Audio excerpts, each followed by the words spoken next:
Class 8-এর রায় মার্টিনের প্রশ্নবিচিত্রা বই থেকে এখন আমরা 7 নম্বর স্কুলের প্রশ্নগুলোকে সমাধান করব। একের প্রথম প্রশ্ন, চিরস্থায়ী বন্দোবস্ত চালু করেন কর্নওয়ালিস। একের 2, বঙ্গভঙ্গ পরিকল্পনা করেছিলেন কার্জন। একের 3, জাতীয় কংগ্রেসের প্রথম সভা বসেছিল মুম্বাইতে। একের 4, দাদন বলতে বোঝায় অগ্রিম অর্থ। একের 5, বাংলায় বিপ্লবী আন্দোলনের সঙ্গে জড়িত ছিল যুগান্তর পত্রিকা। 2-এর প্রথম প্রশ্ন, পাঠশালা বন্দোবস্তের প্রবর্তন করেন কে? পাঠশালা বন্দোবস্তের প্রবর্তন করেন কে? Warren Hastings. 2-এর দ্বিতীয় প্রশ্ন, কে রেলপথ ব্যবস্থার পরিকল্পনা করেন? রেলপথ ব্যবস্থার পরিকল্পনা করেন লর্ড ডালহৌসি। 2-এর 3, কে আইন করে সতীদাহ প্রথা নিষিদ্ধ করেন? দেখো উত্তরটা লর্ড উইলিয়াম বেন্টিঙ্ক।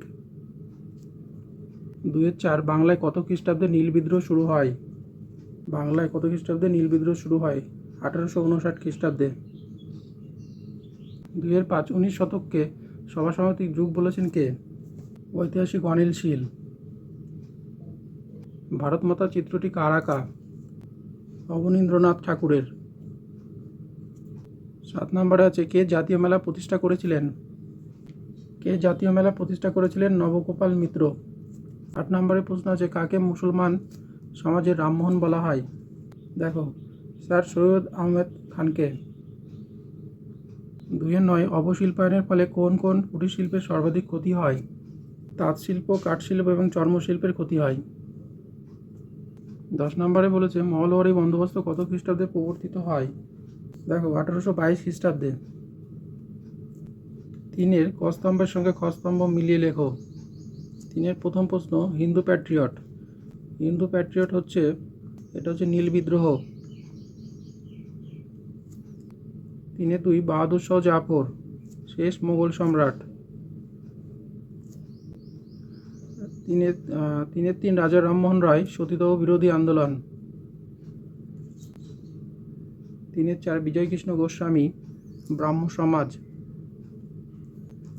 সাঁওতাল বিদ্রোহ আছে সিধু কানু। 4-এর প্রথম প্রশ্ন, রেলপথের বিস্তারের মাধ্যমে দেশীয় পণ্যে ভারতের বাজার ছেয়ে গিয়েছিল। এটা ঠিক না ভুল?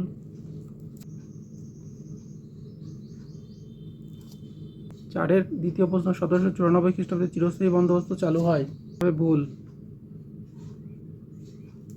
4-এর 3, টেলিগ্রাফ ব্যবস্থা কোম্পানি শাসনের কথা মাথায় রেখে বানানো হয়েছিল। ঠিক। 4-এর 4, ক্ষুদিরাম বসু ও প্রফুল্ল চাকি কিংসফোর্ডকে মারতে গিয়েছিলেন। ঠিক।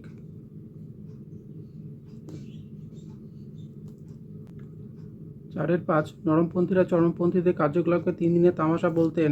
এটা ভুল। 5-এর প্রথম প্রশ্ন, রামমোহন রায়, দেবেন্দ্রনাথ ঠাকুর, কেশবচন্দ্র সেন, দয়ানন্দ সরস্বতী, এর মধ্যে বেমানান কোনটা? দয়ানন্দ সরস্বতী। 5-এর 2, কলকাতা ইংল্যান্ড, বোম্বাই মাদ্রাজ। ইংল্যান্ড আলাদা। 5-এর 3, জমিদার ইজরাদার সাঁওতাল মহাজন, এর মধ্যে আলাদা কোনটা? সাঁওতাল। 5-এর 5, সিধু কানু চাঁদ বিরসা মুন্ডা। বিরসা মুন্ডা হচ্ছে বেমানান। 5-এর 5, বাহাদুর শাহ জাফর, নানা সাহেব তিতুমির, মঙ্গল পাণ্ডে, এর মধ্যে বেমানান কোনটা? 6-এর 1, সূর্যাস্তায়ন কাকে বলে? উত্তরটা এই পর্যন্ত। 6-এর 2, সম্পদের বহির্গমন কাকে বলে? দেখে নাও, এখান থেকে এই পর্যন্ত। দেখো 6-এর 3, দামিনী কোহ কি? দামিনী কোহ কথার অর্থ হলো পাহাড়ের প্রান্ত দেশ। সাঁওতালরা বিভিন্ন কারণে নিজেদের এলাকা ছেড়ে রাজমহল পাহাড়ের প্রান্ত দেশে বসবাস শুরু করেছিল। তারা বহু পরিশ্রমের দ্বারা এখানকার জঙ্গল পরিষ্কার করে জমিকে চাষযোগ্য ও বাসযোগ্য করে তুলেছিল। সাঁওতালদের এই নতুন অঞ্চলকে দামিনী কোহ বলা হয়। ওয়াহাবি কথাটির অর্থ কী? ওয়াহাবি কথাটির অর্থ হলো নবজাগরণ। ওয়াহাবি আন্দোলনের সূচনা। আরবে ওয়াহাবি আন্দোলনের সূচনা করেন আব্দুল ওয়াহাব।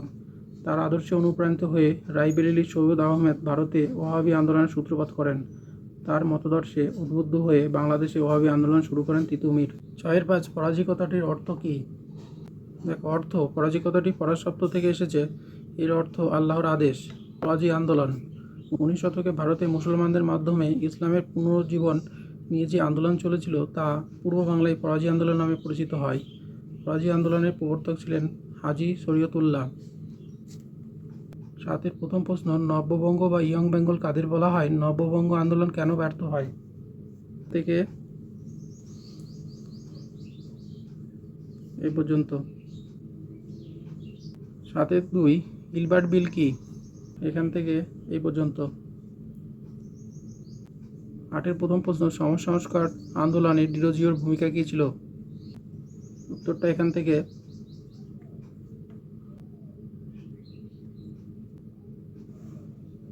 এই পর্যন্ত।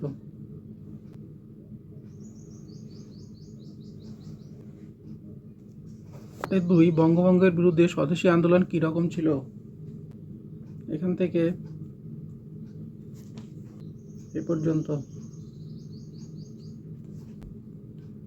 8-3 ব্রিটিশ কোম্পানির আমলে রায়তওয়ারি বন্দোবস্ত সম্পর্কে আলোচনা করো। এখান থেকে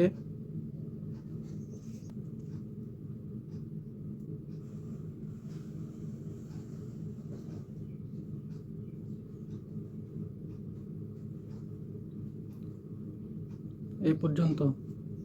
আর একবার দেখো।